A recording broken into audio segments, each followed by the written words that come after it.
আসসালামু আলাইকুম এভরিওয়ান। অবশেষে ট্রাই করে ফেললাম স্যাভর এই ভাইরাল চকলেট আইসক্রিমটা। তো এটা আজকে ট্রাই করলাম একটা অফার পেয়ে। অফারটি হচ্ছে এই যে এই অফারটা। তো অফারটা পেয়েই চলে গেলাম স্বপ্নতে, গিয়ে এটা কিনে নিয়ে আসলাম, সাইকেল দিয়ে কিনে নিয়ে আসলাম। তো বাসায় এসেই বসে পড়লাম আনবক্সিংয়ের জন্য। আনবক্সিং করা স্টার্ট করলাম। আর স্যাভর এটাকে অনেক সুন্দরভাবেই প্যাক করে দিয়েছিল, একদম একটা ফোমের বক্সে প্যাক করে দিয়েছিল, তাহলে কোনোভাবেই আইসক্রিমটা যেন গলে না যায়, অনেক টাইম ধরে ঠান্ডা থাকে।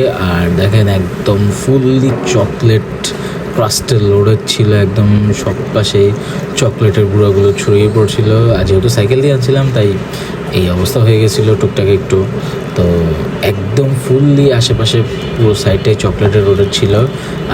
আমি বাসার ছুরি ইউজ করে কেটেছিলাম, কারণ প্লাস্টিকের ছুরি দিয়ে আসলে তেমনভাবে কাটা যাচ্ছিল না, তাই বাসার ছুরি ইউজ করেছিলাম। আর টেস্টের কথা আসলে এটা আসলে অনেক মজা ছিল। এটার নিচে আর উপরে দুটো ব্রাউনি লেয়ার ছিল, মাঝখানে একদম চকলেটি একটা আইসক্রিম ছিল, আর উপরে তো চকলেটের ক্রাস্টগুলো ছিলই। এটা আসলে পুরা 3টা লেয়ারকে যদি একসাথে খাওয়া হয় আসলে অনেক টেস্টি ছিল। যদি বলেন এটা রেটিংয়ের কথা, তাহলে এটাকে আমি রেট করবো 8.8 আউট অফ 10। আর আমি অবভিয়াসলি বলবো মাস্ট ট্রাই।